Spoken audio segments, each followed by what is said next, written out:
सभी भाई बहनों को मेरा नमस्कार है। आप सभी का हमारे चैनल लाइफ सक्सेस में बहुत बहुत स्वागत है। तो आज हम इस क्लास में उपन्यास से संबंधित घटना चक्र में पूछे गए प्रश्नों को हल करने वाले हैं, जो कि आने वाली हिंदी साहित्य से संबंधित सभी परीक्षाओं के लिए बहुत ही महत्वपूर्ण है और यह कई बार बहुत परीक्षाओं में रिपीट भी हुए हैं। इसलिए इस क्लास को बीच में ही स्किप करने की गलती न करें। तो चलो हम शुरू करते हैं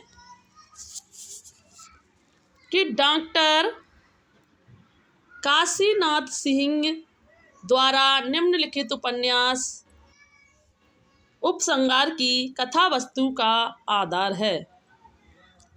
नंबर ए, सीता निकासन के बाद राम का जीवन। नंबर बी, महाभारत युद्ध के बाद कृष्ण का जीवन। नंबर सी, ज्ञान प्राप्ति के बाद बुद्ध का जीवन। नंबर डी, दक्षिण अफ्रीका से लौटने के बाद गांधी का जीवन।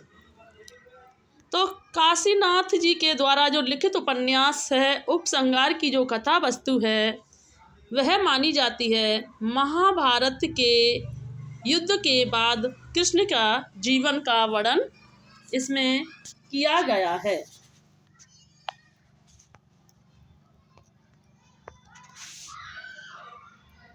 प्रश्न नंबर 2 है कि अपने अपने अजनबी उपन्यास के लेखक हैं।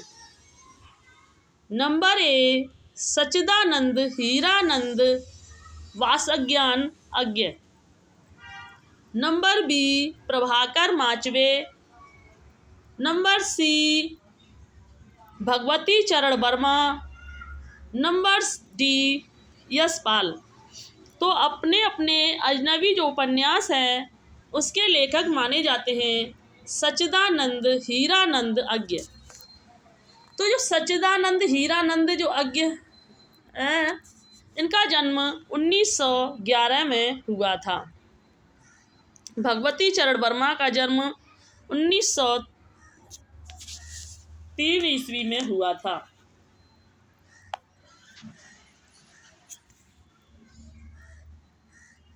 प्रश्न नंबर 3 है कि निम्नलिखित में से सुमेलित कीजिए, नीचे दिए गए कूट की सहायता से सही उत्तर का चुनिए। तो अलमा कबूतरी के जो लेखक माने जाते हैं वो मैत्री पुष्पा को माना जाता है। कौन है? अलमा कबूतरी के जो रचनाकार हैं वो मैत्री पुष्पा को माना जाता है। और बी का लेखक छप्पर के हैं जयप्रकाश करदम। कौन? छप्पर के लेखक जयप्रकाश करदम को माना जाता है। जबकि मुक्ति का पर्व मोहनदास नेमिसराय की रचना है। किसकी है? मुक्ति का पर्व मोहनदास नेमिसराय की रचना मानी जाती है। और आवा जो है चित्रा मुदगल का उपन्यास है। किसका? आवा जो है चित्रा मुदगल जी का उपन्यास माना जाता है।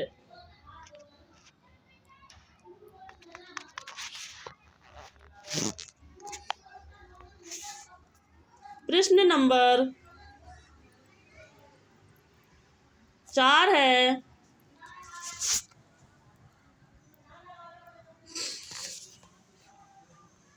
शेखर एक जीवनी में को मैं हिंदी के 5 सबसे महत्वपूर्ण उपन्यासों में मानता हूँ। प्रसिद्ध उपन्यास शेखर एक जीवनी के संदर्भ में यह सुक्तिपरक अभिमत में से किसका है?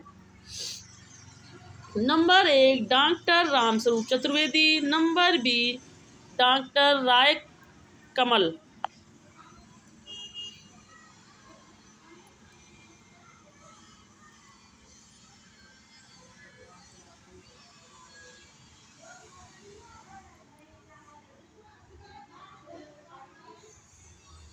और डॉक्टर विद्यानिवास और डॉक्टर नामवर सिंह है। तो इसके जो लेखक माने जाते हैं वह हैं डॉक्टर नामवर सिंह। प्रश्न नंबर 5 है कि समाज से उपेक्षित भंगियों की जीवनी गाथा उपन्यास किसमें है?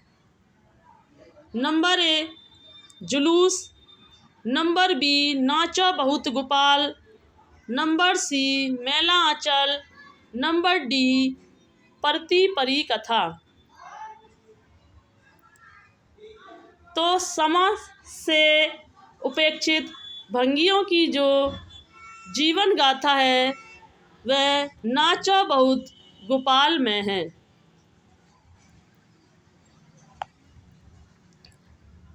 प्रश्न नंबर 6 है कि तीसरी सत्ता उपन्यास के लेखक का क्या नाम है?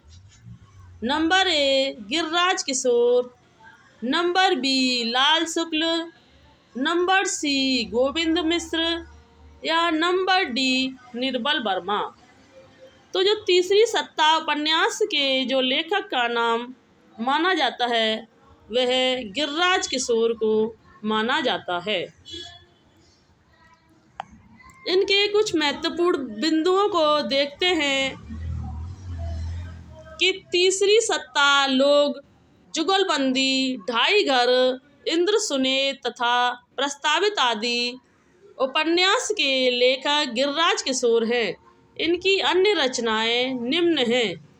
कहानी संग्रह है नीम के फूल, चार मोती, वे आव, पेपर वेट, रिश्ता और अन्य कहानियाँ, शहर दर शहर, यह देह किसकी है आदि माने जाते हैं। प्रश्न नंबर 7 है कि 30, 40, 50 उपन्यास के लेखक कौन हैं? 30, 40 और 50 उपन्यास के लेखक कौन हैं? Number A Keshav Prasad Mishra, number B Bhairav Prasad Mishra, number C Rajendra Prasad और नंबर डी प्रभाकर माचवे है। तो 30, 40, 50 उपन्यास के जो लेखक माने जाते हैं वह प्रभाकर माचवे को माना जाता है। प्रश्न नंबर 8 है कि फांस उपन्यास के लेखक कौन हैं? क्या इसके फांस उपन्यास के लेखक कौन माने जाते हैं? Number A Pankaj Bisht, number B Sanjeev, number C Shivmurti, number D Mithileshwar. तो फांस उपन्यास के जो लेखक माने जाते हैं वह संजीव को माना जाता है। किसको? फांस उपन्यास का लेखक जो है वो संजीव को माना जाता है। प्रश्न नंबर 9 है कि निम्नलिखित में से कौन सा उपन्यास कमलेश्वर का नहीं है? नंबर ए काली आंधी, नंबर बी दाग बंगला, नंबर सी चौखट, नंबर डी कितने पाकिस्तान। तो कौन सा उपन्यास जो कमलेश्वर का नहीं है? इनमें चौखट उपन्यास कमलेश्वर का नहीं माना जाता है, जबकि काली आंधी, डाक बंगला और कितने पाकिस्तान ये कमलेश्वर जी के उपन्यास माने जाते हैं। कुछ इनकी महत्वपूर्ण रचनाओं को देखते हैं कि कमलेश्वर का नाम नई कहानी आंदोलन से जुड़े अगुआ कथाकारों में आता है। उनकी पहली कहानी 1948 में प्रकाशित हुई थी, परंतु राजा निर्वंशिया 1957 से बड़े कथाकार बन गए। कमलेश्वर ने 300 से अधिक कहानियाँ लिखी हैं। उनकी कहानियों में मांस का दरिया, नीली झील, तलाश बयान, नागमणि, अपना एकांत आसक्ति, जिंदा मुर्दे, जॉर्ज पंचम की नाक, मुर्दों की दुनिया, कस्बे का आदमी, स्मारक आदि उल्लेखनीय हैं। प्रश्न नंबर 10 है कि चंद हसीनों के खतूत किसकी रचना है? चंद हसीनों के खतूत किसकी रचना है? Number A Agha Hashr Kashmiri, number B Munshi Ajmeri, number C Pandey Bechan Sharma उग्र, नंबर डी मुंशी सदा सुखलाल। तो चंद हसीनों के जो खतूत जो रचना मानी जाती है वह पांडे बेचैन शर्मा उग्र की मानी जाती है।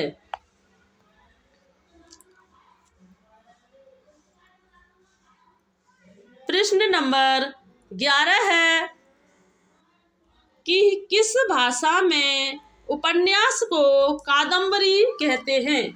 किस भाषा में उपन्यास को कादम्बरी कहते हैं?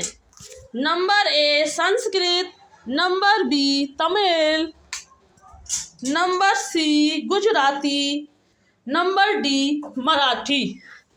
तो किस भाषा में उपन्यास को कादम्बरी कहते हैं? तो यह मराठी भाषा में उपन्यास को कादम्बरी कहा जाता है। किस भाषा में? उपन्यास को मराठी भाषा में कादम्बरी कहा जाता है। प्रश्न नंबर 12 है कि उपन्यास और उपन्यासकारों की दृष्टि से एक युग्म अशुद्ध है। नंबर ए नीला चांद शिव प्रसाद की है, नंबर बी महाभोज ऊषा प्रबंधा, सारा आकाश राजेंद्र यादव, या मुझे चांद चाहिए सुरेंद्र वर्मा की है। तो इसमें से जो असंगत युग्म माना जाता है वह महाभोज ऊषा प्रबंधा की है, रचना नहीं मानी जाती है, जबकि महाभोज मनु भंडारी जी का उपन्यास माना जाता है। प्रश्न नंबर 13 है अजय की डायरी देवराज किस विद्या की कृति है? अजय की डायरी देवराज जो है वो किस विद्या की कृति है? नंबर ए डायरी है, नंबर बी उपन्यास है, नंबर सी नाटक है, या नंबर डी कहानी है। तो अजय की डायरी को हम डायरी से संबंधित कभी डायरी समझ लेते हैं, पर यह डायरी नहीं है बल्कि यह एक उपन्यास माना जाता है। इसलिए इस प्रश्न में काफ़ी कंफ्यूजन भी हो जाती है। तो अजय की डायरी एक उपन्यास विद्या कृति है। प्रश्न नंबर 14 है कि निम्नलिखित में से कौन सी औपन्यासिक कृति घनीभूत वेदना, केवल एक रात में देखे हुए बीजन को शब्द करने का प्रयत्न किया था? तो नंबर ए भूले बिसरे चित्र, नंबर बी अनाम दास का पोथा, नंबर सी अपने अपने अजनबी, नंबर डी शेखर एक जीवनी।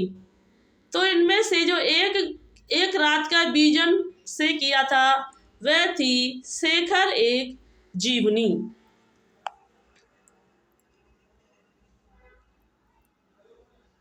प्रश्न नंबर इनके महत्वपूर्ण तत्वों को देखते हैं कि लाहौर जेल में रहते हुए तत्कालीन परिस्थितियों के मुताबिक अज्ञ के मन में फांसी की सजा निश्चित हो गई थी। मन में फांसी की सजा निश्चित हो गई थी।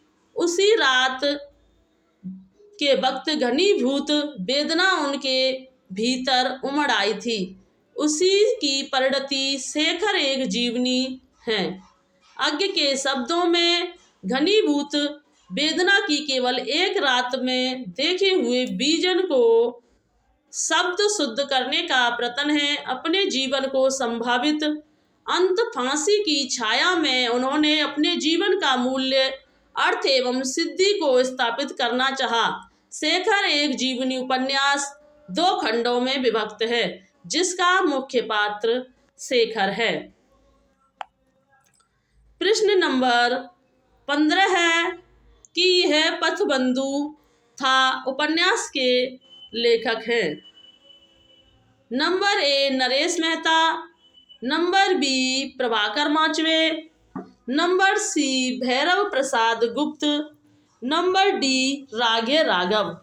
तो यह पथबंधु उपन्यास के जो लेखक माने जाते हैं वह नरेश मेहता को माना जाता है। इनकी महत्वपूर्ण कृतियों को देखते हैं कि यह पथबंधु था 1962 में। उपन्यास लेखक के नरेश मेहता हैं।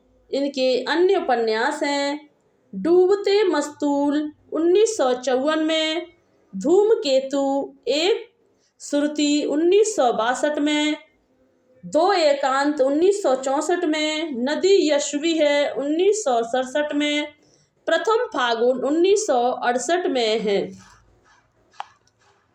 प्रश्न नंबर 16 है कि इनमें से कौन सा उपन्यास प्रेम विवाह और सेक्स से संबंधित है।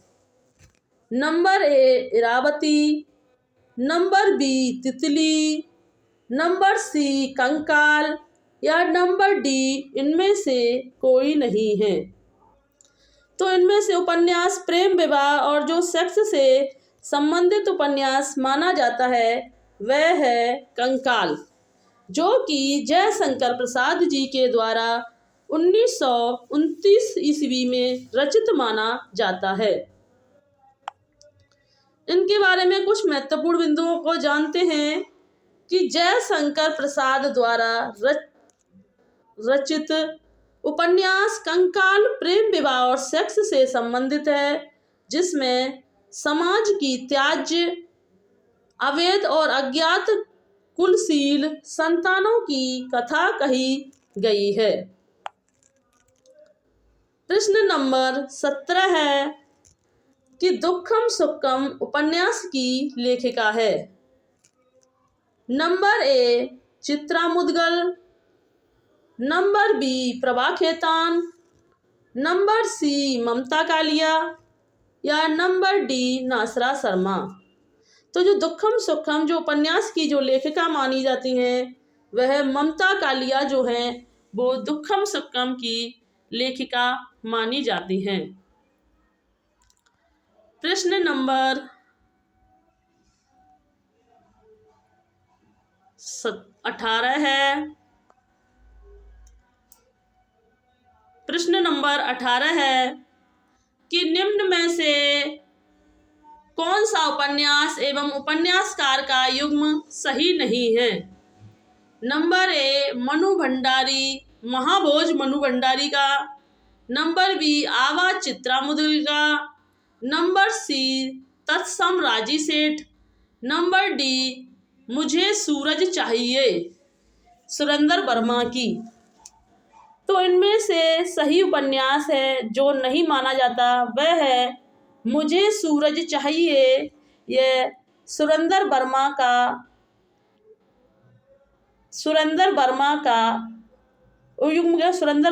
उपन्यास लिखा है, न कि मुझे सूरज चाहिए।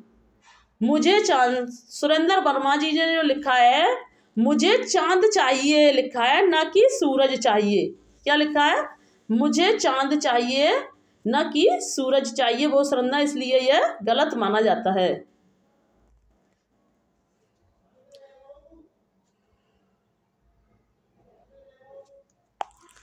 प्रश्न नंबर 19 है कि सुरंग में सुबह उपन्यास के लेखक हैं। Number A Shiv Murti, number B Mithileshwar, number C Sanjeev, number D Amarkant. तो सुरंग में सुबह उपन्यास के जो लेखक माने जाते हैं वह मिथिलेश्वर माने जाते हैं। कौन सुरंग में स्वयं उपन्यास के जो लेखक माने जाते हैं वह मिथिलेश्वर को माना जाता है। प्रश्न नंबर 20 है कि सुरेंद्र वर्मा कृत उपन्यास मुझे चांद चाहिए की नायिका कौन है? तो सुरेंद्र वर्मा जी के द्वारा जो रचित रचना मानी गई है वो मुझे चांद चाहिए मानी गई है। इनके जो नायक हैं, number A Varsha Vashishtha, number B Ananya, number C Mahua और नंबर डी मधुलिका है। तो मुझे चांद चाहिए कि जो नायिका मानी जाती हैं वो वर्षा वशिष्ठ को मुझे चांद चाहिए कि नायिका मानी जाती हैं। प्रश्न नंबर 21 है कि मुझे चांद चाहिए उपन्यास के लेखक हैं।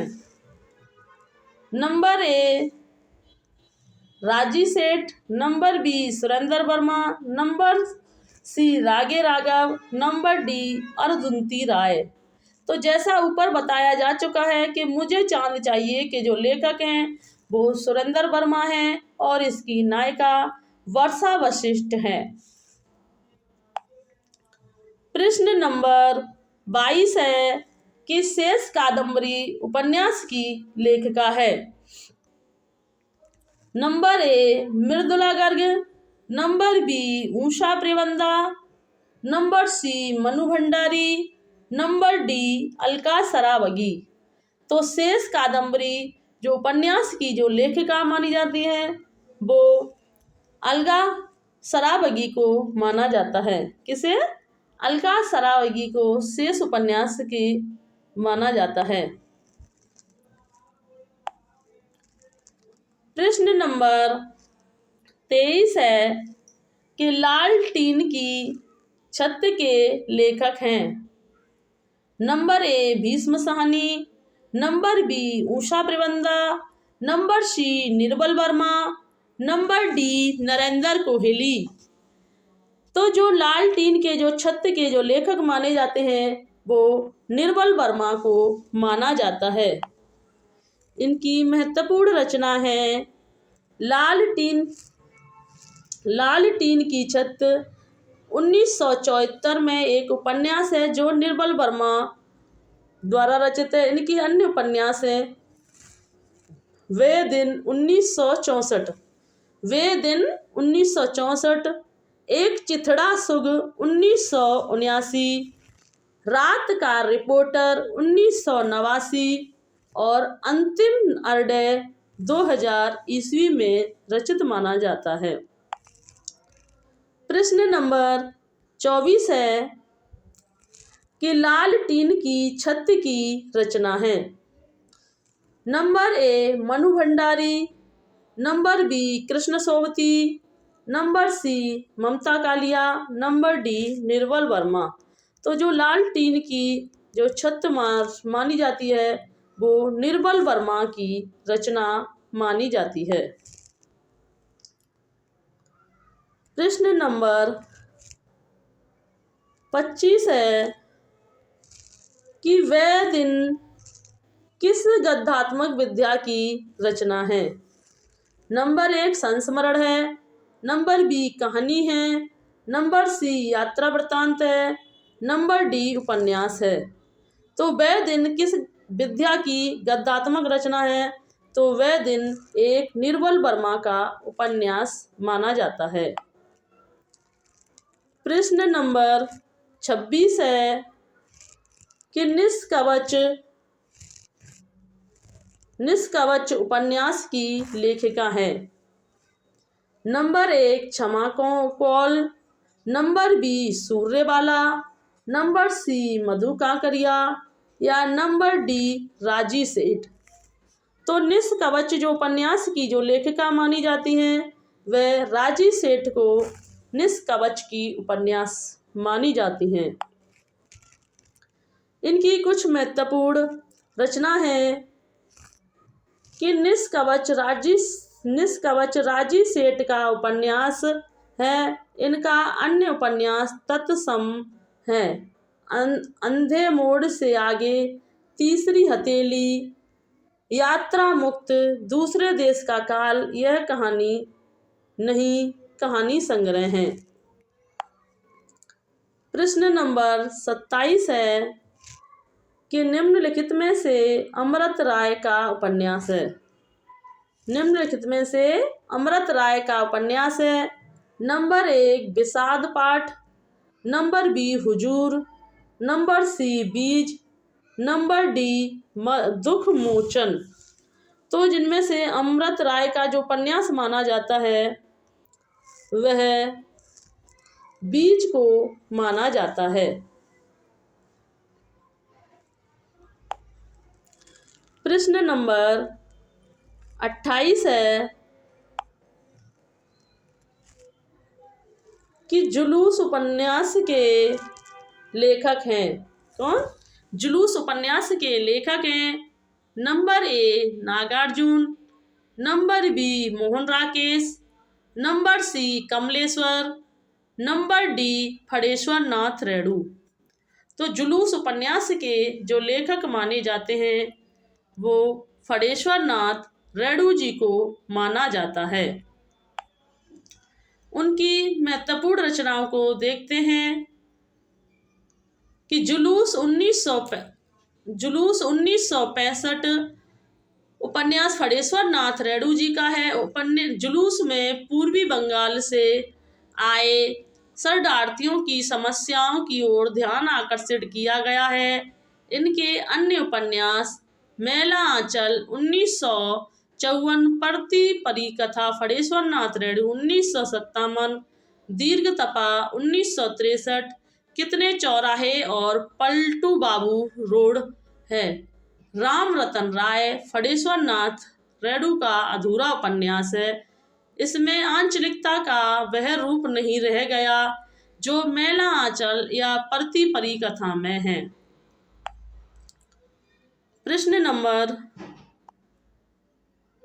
29 है कि आंचलिक उपन्यास का प्रवर्तक किसे माना जाता है।